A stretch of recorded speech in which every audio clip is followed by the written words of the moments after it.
ಇವ್ರನ್ನ ಒಂದು ಆಸ್ಪತ್ರೆಗೆ ಕರ್ಕೊಂಡು ಹೋಗೋದು ಒಂದು. ಎರಡನೇದು ಅವ್ರು ಯಾರು ಮಾಡಿದಾನೆ ಅಂತಕ್ಕಂಥದ್ದನ್ನ ಇಮಿಡಿಯೇಟ್ ಆಗಿ ಅವನನ್ನ ಅರೆಸ್ಟ್ ಮಾಡಿ ಅವನ ಮೇಲೆ ಏನು ಕ್ರಮ, ಯಾರ್ಯಾರು ಇದ್ರೊಳಗೆ ಬಂದು ಒಂದು ಯಾರ್ಯಾರು ಅದರೊಳಗೆ ಪ್ರಯತ್ನಗಳನ್ನ ಮಾಡಿ ವಿನಾಕಾರಣ ಯಾರೋ ಸುಮ್ಮನೆ ಕೂತಿದ್ದವ್ರ ಮೇಲೆ ಹಲ್ಲೆ ಮಾಡಿದ್ದಾರೆ ಅವ್ರಿಗೆ ಕಾನೂನು ರೀತಿ ಕ್ರಮ ಆಗ್ಲೇಬೇಕು. ಅದ್ರ ಜೊತೆಗೆ ಫಸ್ಟ್ ಅವ್ರನ್ನ ಯಾವ್ಯಾವನಿದ್ದಾನೆ, ಇದಕ್ಕೆ ಯಾಕೆ ಪ್ರವೋಕ್ ಮಾಡಿದ್ರು, ಅವ್ರು ಯಾರ್ಯಾರದ್ದಿದೆ, ಯಾಕೆಂತ ಹೇಳಿದ್ರೆ ನಾಳೆಯಿಂದ ಇದೇ ತರ ಆಗ್ತಾ ಹೋಗ್ಬಿಟ್ರೆ ಈದ್ ಮಿಲಾದ್ ಅಂದ್ರೆ ಏನು, ಎಲ್ಲ ಒಂದಾಗಿರ್ಬೇಕು. ಒಂದು ಹೇಳ್ಕೊಂಡು ಆ ಹಬ್ಬಕ್ಕೆ ಅರ್ಥ ಬಂದು ಏನ್ ಬಂತು, ಅದಕ್ಕೆ ಸುಮ್ಮನೆ ಕೂತ್ಕೊಂಡು ಇವ್ರೇನಾದ್ರು ಹೋಗಿ ಅಲ್ಲಿ ಯಾರು ಗಲಾಟೆ ಮಾಡಿದ್ದು ಇನ್ನೇನಾದ್ರು ಮಾಡಿದ್ರೆ ಓಕೆ, ಇಲ್ಲ ಇವ್ರೇನಾದ್ರು ಅಡ್ಡಿಪಡಿಸಿದ್ರೆ ಗೊತ್ತು. ಅವ್ರಿಗೂ ABCD ಏನು ಗೊತ್ತೇ ಇಲ್ಲ, ಅಲ್ಲಿ ಮೆರವಣಿಗೆ ಆಗೋದು ಗೊತ್ತಿಲ್ಲ, ಮತ್ತೊಂದಿಲ್ಲ, ಏನು ಮಾಹಿತಿ ಇಲ್ಲ.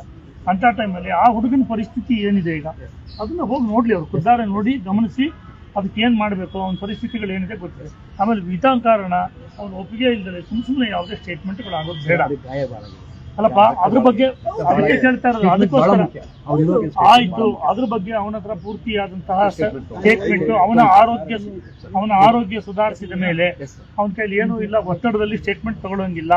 ಅವನ ಆರೋಗ್ಯ ಸುಧಾರಿಸಿ ಅವನ ಸ್ಟೇಟ್ಮೆಂಟ್ ಕೊಡೋ ಸ್ಥಿತಿಗೆ ಬಂದಾಗ ಅವನ ಸ್ಟೇಟ್ಮೆಂಟ್ ರೆಕಾರ್ಡ್ ಮಾಡಿ ಕಲ್ಪ್ರಿಟ್ಸ್ ಯಾರಿದ್ದಾರೆ ಅವ್ರ ಮೇಲೆ ಯಾವುದೇ ಮುಲಾಜಿಲ್ದಲೆ ಯಾವುದೇ ಒತ್ತಡಕ್ಕೂ ಒಳಗಾಗದಲೆ ಕ್ರಮ ತಗೊಳ್ಳಿ. ಇವ್ರನ್ನ ಒಂದು ಆಸ್ಪತ್ರೆಗೆ ಕರ್ಕೊಂಡು ಹೋಗೋದು ಒಂದು. ಎರಡನೇದು ಅವ್ರು ಯಾರು ಮಾಡಿದಾನೆ ಅಂತಕ್ಕಂಥದ್ದನ್ನ ಇಮಿಡಿಯೇಟ್ ಆಗಿ ಅವನನ್ನ ಅರೆಸ್ಟ್ ಮಾಡಿ ಅವನ ಮೇಲೆ ಏನು ಕ್ರಮ, ಯಾರ್ಯಾರು ಇದ್ರೊಳಗೆ ಬಂದು ಒಂದು ಯಾರ್ಯಾರು ಅದರೊಳಗೆ ಪ್ರಯತ್ನಗಳನ್ನ ಮಾಡಿ ವಿನಾಕಾರಣ ಯಾರೋ ಸುಮ್ಮನೆ ಕೂತಿದ್ದವ್ರ ಮೇಲೆ ಹಲ್ಲೆ ಮಾಡಿದ್ದಾರೆ ಅವ್ರಿಗೆ ಕಾನೂನು ರೀತಿ ಕ್ರಮ ಆಗ್ಲೇಬೇಕು.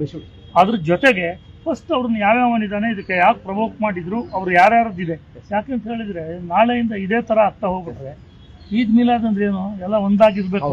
ಒಂದು ಹೇಳ್ಕೊಂಡು ಆ ಹಬ್ಬಕ್ಕೆ ಅರ್ಥ ಬಂದು ಏನ್ ಬಂತು, ಅದಕ್ಕೆ ಸುಮ್ಮನೆ ಕೂತ್ಕೊಂಡು ಇವ್ರೇನಾದ್ರು ಹೋಗಿ ಅಲ್ಲಿ ಯಾರು ಗಲಾಟೆ ಮಾಡಿದ್ದು ಇನ್ನೇನಾದ್ರು ಮಾಡಿದ್ರೆ ಓಕೆ, ಇಲ್ಲ ಇವ್ರೇನಾದ್ರು ಅಡ್ಡಿಪಡಿಸಿದ್ರೆ ಗೊತ್ತು. ಅವ್ರಿಗೂ ABCD ಏನು ಗೊತ್ತೇ ಇಲ್ಲ, ಅಲ್ಲಿ ಮೆರವಣಿಗೆ ಆಗೋದು ಗೊತ್ತಿಲ್ಲ, ಮತ್ತೊಂದಿಲ್ಲ, ಏನು ಮಾಹಿತಿ ಇಲ್ಲ. ಅಂತ ಟೈಮಲ್ಲಿ ಆ ಹುಡುಗನ ಪರಿಸ್ಥಿತಿ ಏನಿದೆ ಈಗ ಅದನ್ನ ಹೋಗಿ ನೋಡ್ಲಿ, ಅವ್ರು ಖುದ್ದಾರೆ ನೋಡಿ ಗಮನಿಸಿ ಅದಕ್ಕೆ ಏನ್ ಮಾಡಬೇಕು, ಅವನ ಪರಿಸ್ಥಿತಿಗಳು ಏನಿದೆ ಗೊತ್ತಿದೆ. ಆಮೇಲೆ ವಿನಾಕಾರಣ ಅವ್ನು ಒಪ್ಪಿಗೆ ಇಲ್ದಲೆ ಸುಮ್ಮನೆ ಯಾವುದೇ ಸ್ಟೇಟ್ಮೆಂಟ್ಗಳು ಆಗೋದು ಬೇಡ ಅಲ್ಲಪ್ಪ. ಅದ್ರ ಬಗ್ಗೆ ಅದಕ್ಕೆ ಕೇಳ್ತಾ ಇರೋದು, ಅದಕ್ಕೋಸ್ಕರ ಆಯ್ತು. ಅದ್ರ ಬಗ್ಗೆ ಅವನ ಹತ್ರ ಪೂರ್ತಿಯಾದಂತಹ ಸ್ಟೇಟ್ಮೆಂಟ್, ಅವನ ಆರೋಗ್ಯ ಸುಧಾರಿಸಿದ ಮೇಲೆ ಅವನ ಕೈಲಿ ಏನೂ ಇಲ್ಲ, ಒತ್ತಡದಲ್ಲಿ ಸ್ಟೇಟ್ಮೆಂಟ್ ತಗೊಳ್ಳೋಂಗಿಲ್ಲ. ಅವನ ಆರೋಗ್ಯ ಸುಧಾರಿಸಿ ಅವನ ಸ್ಟೇಟ್ಮೆಂಟ್ ಕೊಡೋ ಸ್ಥಿತಿಗೆ ಬಂದಾಗ ಅವನ ಸ್ಟೇಟ್ಮೆಂಟ್ ರೆಕಾರ್ಡ್ ಮಾಡಿ ಕಲ್ಪ್ರಿಟ್ಸ್ ಯಾರಿದ್ದಾರೆ ಅವ್ರ ಮೇಲೆ ಯಾವುದೇ ಮುಲಾಜಿಲ್ದಲೆ ಯಾವುದೇ ಒತ್ತಡಕ್ಕೂ ಒಳಗಾಗದಲೆ ಕ್ರಮ ತಗೊಳ್ಳಿ.